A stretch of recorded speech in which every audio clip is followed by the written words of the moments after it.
On this life flight, a woman's life changes in an instant. And it causes bleeding and swelling on the brain, which alters the function of your brain and causes unconsciousness. It could even cause death. The bomb disposal team bring in the big guns. It's all about speed. You've got to get to their objective as quickly as possible. And a mother running out of time. It's a young woman who's basically died and is had to be resuscitated, so it doesn't get much more serious than this.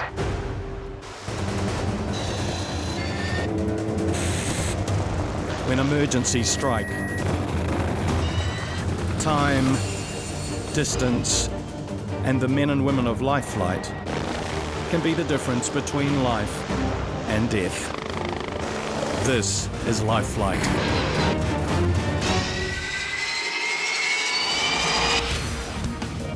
The Life Flight plane has a flight range of over 900 kilometres. Today, Captain Ian Puri and First Officer Sid Elwell are on a mission to retrieve a patient with a life-threatening brain cyst. GPS and heading. On the journey, the team are returning Teresa to Taranaki Hospital to recover from specialist surgery undertaken in Wellington after she collapsed with a brain aneurysm. Do you want a towel to put over her eyes, do you think? Yeah. Crewman Phil Harris and flight nurse Hayden Smith are caring for farm worker Teresa, who has photophobia after neurosurgery was needed to stop bleeding inside her brain.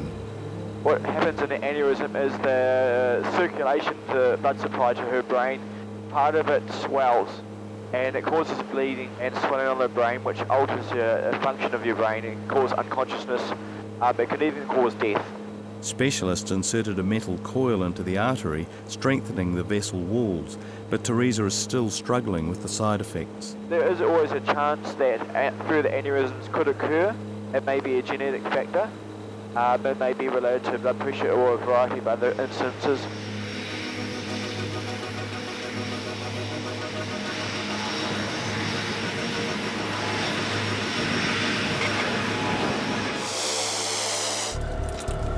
Going indoor, Phil? Clement here. Sorry about this weather. The near-death experience has given Teresa time to reflect.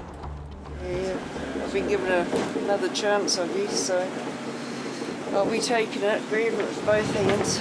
Teresa did well, and we're going to be dropping her off to the ward there, and then at the same time we're going to pick up another patient to bring back to Wellington who's got a growth in her brain. Life Flight's air rescue service has a number of roles, including search and rescue and flying critically ill patients between hospitals, but some passengers are unique. It needs to go up under control, so it's best to put it in forward stance, so we get the centre of gravity.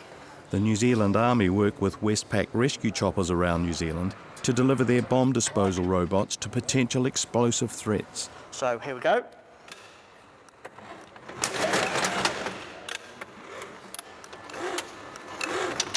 Okay, and all this other space here is taken up with the bomb suit and all your other materials and things like this. Those two up. Tube first. Instructors Jack Nuttall and Matt Lamberg are giving trainees their first taste of loading the high-tech robot so they can get it right first time when the pressure is on. It's all about speed and reaction time, so they've got to get to their objective as quickly as possible. So yeah, the faster they can load it on, the faster they can get there. Everything's down to speed.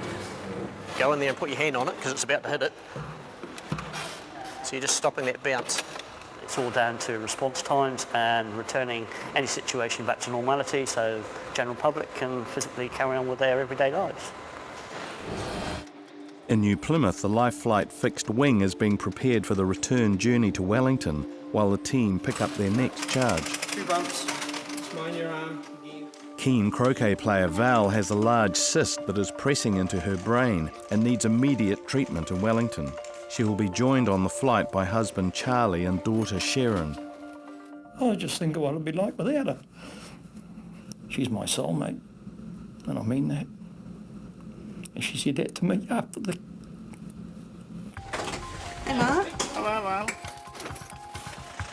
The cyst has been pressing into Val's brain, causing her to act oddly. I've I've noticed changes. I've been worried about her, and she's been having a lot of headaches for a while and hasn't been right for a little while.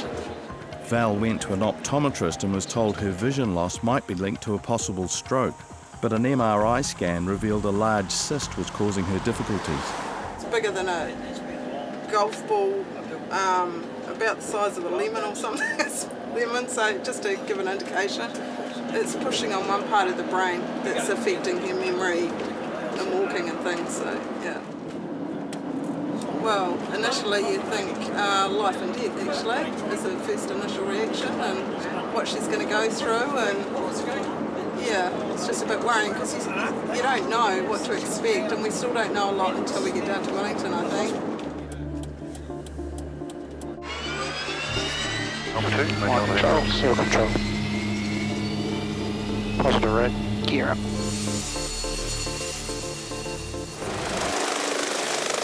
Capital 01 landing hospital. On the Wellington Hospital roof, crewman Logan Taylor and pilot Harry Stevenson are picking up an intensive care team, ready for a high-stakes flight to help a mother who has suffered a cardiac arrest at home. Just going to go around the south coast, guys. It looked like it might be a bit crappy up the up alley there. Sweet as. Capital 01, track right here, lead to the east.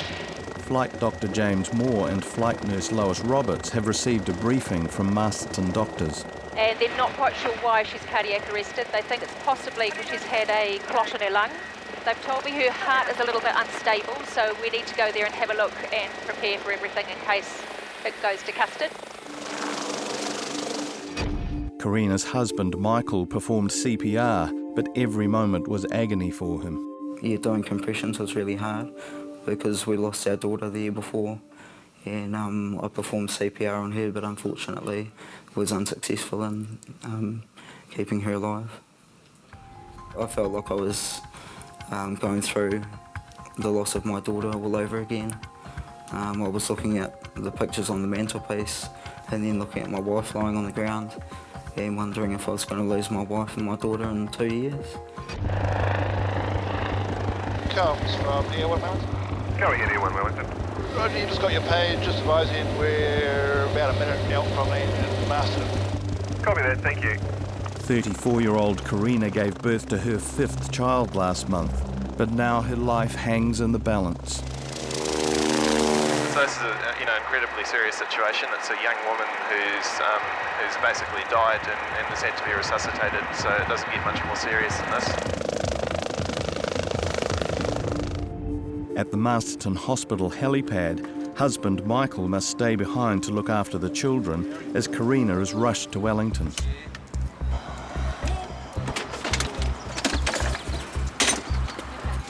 Hey Harry, Yeah, we need to be cold all the way back. cold. Okay. Cold. Freezing if possible. Need to bring her temperature down, that's the only thing. She's at 35 and we need to get her to 33-ish. So AC on. No worries.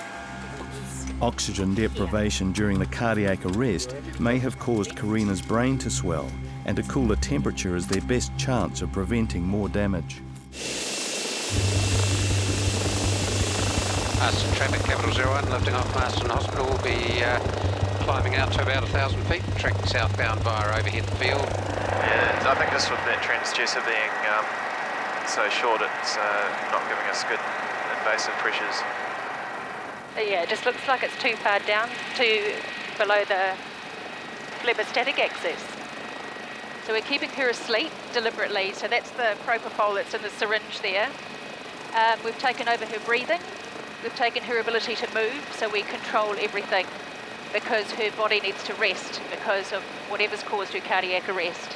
This is a young lady who's had a sudden cardiac arrest, so her heart's gone into a rhythm called ventricular fibrillation, where it's actually stopped and she's lost all of her cardiac output. So she's very lucky that her partner did CPR and the ambulance was there very quickly. They managed to revert her by shocking her heart. We've got her temperature down to about 33. A major part of the treatment that she's going to receive is therapeutic hypothermia, which means cooling her body temperature down to between around 33 degrees. which reduces the amount of brain injury that you get after a cardiac arrest. Because when the brain's been deprived of blood flow, you can get an inflammatory reaction in the brain, which can then lead to ongoing problems with her brain function. She's pretty lucky that you did CPR. Actually, it's probably saved her life. Yeah, the sooner that gets going, the better actually. Better outcomes.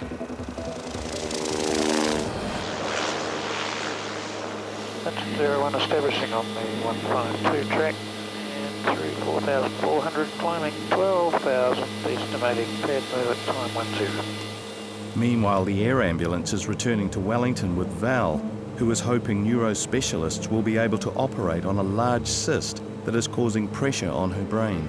So this cyst has been causing problems with her memory, which can have a significant impact on her life, her ability to care for herself, especially if it deteriorates.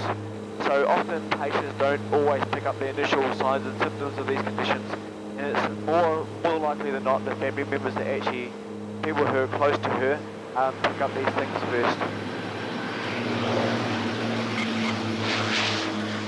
The close-knit family are hoping brain surgery will bring the Val they know and love back to them. Last few days haven't been very good. It's happening so quick. So, there's been a lot of stress on everybody. Thanks heaps to Life Flight for getting us down here, because I don't know what just would have taken us a long time to get down here. And we're here with Mum all the way. Val spent the time in the air contemplating her immediate future. Can they fix it? Will anything happen when they operate? Will things go wrong? Will things go right? You've got to be positive, I think. I've been strong for here, but yeah, that's what I'm trying to do. Be strong for here, and then I had a good life up until now, so.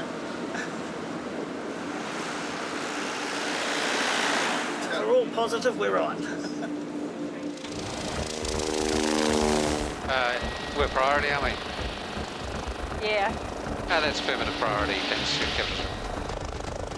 The Life Flight team are approaching Wellington with Karina, whose cardiac arrest is raising worrying questions. We see a lot of these incidents, but not normally in young people. So the cause of her collapse is as yet unknown. There are a few possible causes. An underlying defect in her heart's conducting system is a major one that we need to rule out in a young person. And another one is that she's recently had a baby, so whether she could have developed some blood clot in some of her veins, which has gone to her lungs and caused a sudden cardiac arrest is a possibility. Just going to give a bumpy now, guys, for a few minutes. Okay, cheers. Oh, there. I think I'll stop writing for a little while. Woohoo! You can feel the secretions in her chest. She needs another suction. The rough weather is causing problems for Karina. So she's got secretions down there. We suctioned her before we left, and we had some blood-stained stuff that came up. And vibration in the heli will shift stuff in your lungs. So us that are sitting up straight that can move things and cough, she can't do that because we've stopped her moving all her muscles. So she loses her ability to cough, to swallow. So we've taken over complete control of her breathing. And when you do that, vibration in the heli will shift it from where it is and make it come up her trachea, and then we would normally suction, like in the unit. We're in the unit with suction. Performing a suction action in turbulence could cause more damage than good, and the hospital is in sight. Capital 01, finals for the hospital. Marvellous job, monsieur. Thank you very much. Thanks, Harry. Mr. Lansley, Thank you, guys. Actions every step of the way have made a difference for Karina, but her life still hangs in the balance. 1, 2, 3.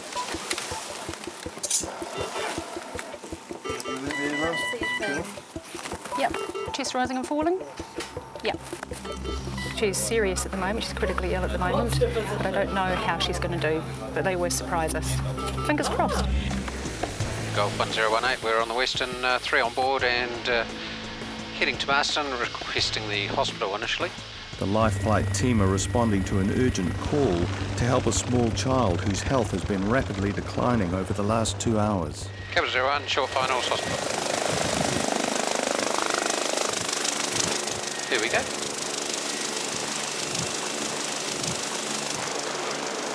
Roger, 1,500 or below, Hutt Valley via Oriental Bay, cleared through the centre line, Cab 01.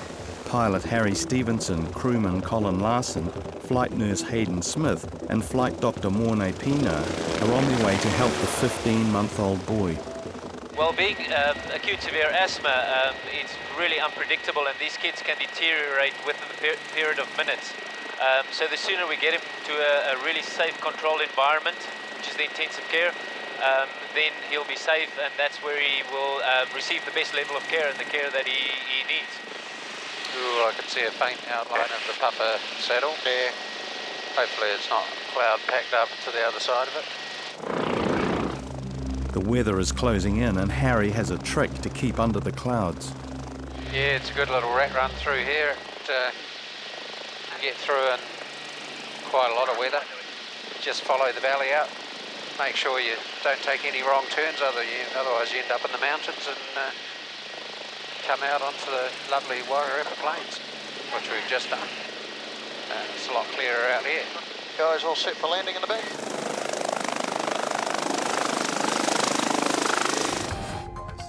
Karina has been woken from her induced coma and has avoided the brain damage that doctors feared. A cardiac team are preparing to insert a defibrillator into the devout Muslim's heart in an attempt to prevent more attacks. Full scratch coming in. Yeah, a bit nervous. I feel guilty. I feel guilty that this has happened to me. I feel scared that something's going to go wrong and my kids are going to be left without a mum. They're all worried. They all don't know what's going on or why mum had a heart attack or, typical kids things. They wonder if they caused it, that sort of thing. Okay, darling. I love you.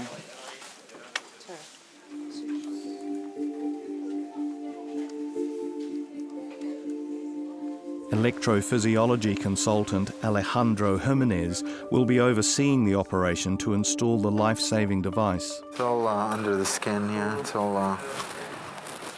Problem is, it's very deep, so I don't know how easy it's going to be to get to it. Finding the artery to insert the pacing wire into is proving difficult. Oh, it's been a bit of an anxious wait. It's a hard position to be in, because you want to be in there to, to hold her hand and make sure that she's okay. All right, ready when you are. Okay, let's inject. Pull back a little bit. Yeah, there it is.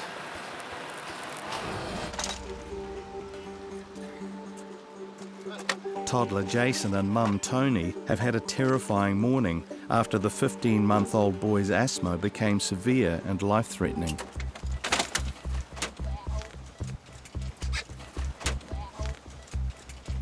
Locked in. 3 months ago, Jason was in the Wellington Intensive Care Unit when his lung collapsed under the weight of mucus caused by the asthma. Marston Traffic Capital 01 is lifting off Marston Hospital. Not going to go through the hills? Nah, I think we'll just go around the bottom this time, eh? Alrighty. We can stay lower that way. Yeah. Keeping to a low altitude may prevent further complications for Jason. Children don't have the reserves we have or adults have, so they deteriorate rapidly. Our 50-month-old was doing actually quite well yesterday in Marston Hospital, and within a period of 1 hour basically went from mild to moderate asthma to a severe asthma. Requires some intensive management protocols, which included intravenous medication. Roger, direct to the hospital, 1,500 below, we'll go landing Cab 01. Righty, cleared out. Thank you very much.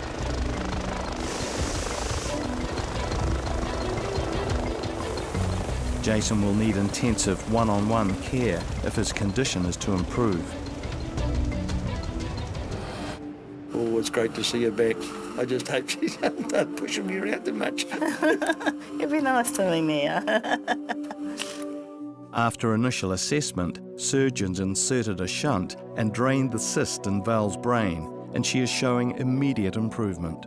Her mind's back again, quickness, because she's very quick. Great to have mum back, yeah. Have that smile and that laugh back that I haven't seen for a while, so. I didn't think it was any different. They noticed it. I didn't. So, It's good that they're happy now, isn't it, I think? Val spent a week in hospital before returning home. Months later, she's still tired, but making a steady recovery. In the intensive care unit, toddler Jason is still struggling to breathe, but Mum Tony knows how to calm down the exhausted boy. He likes his food. It's the worst feeling in the world to see your baby that sick and that unhappy and uncomfortable and scared, and there's nothing you can do about it. Just have to sit and wait for the medication to work. He's all worried about you. Oh, good. Good boy. You're all right. I have to go grab you some. I love you. The pacemaker operation has been successful, and Karina is looking towards a return to normality. Really happy to go home, see my kids and be in familiar surroundings, start getting back to normal life. Husband Michael has been on an emotional roller coaster ever since giving Karina life-saving CPR in the middle of the night. I don't know if I could do CPR on her again. It'd break me. It was very hard. Hopefully this device won't have to shock her, but I'm glad that it's there. It gives me peace of mind. Karina is suffering short-term memory loss related to the cardiac arrest, but Michael's actions and the fast response of the Life Flight team and Wellington Free Ambulance have made all the difference. Without having them there, I may not have made it to Wellington Hospital in time. I'll be forever grateful for that, so thank Life Flight.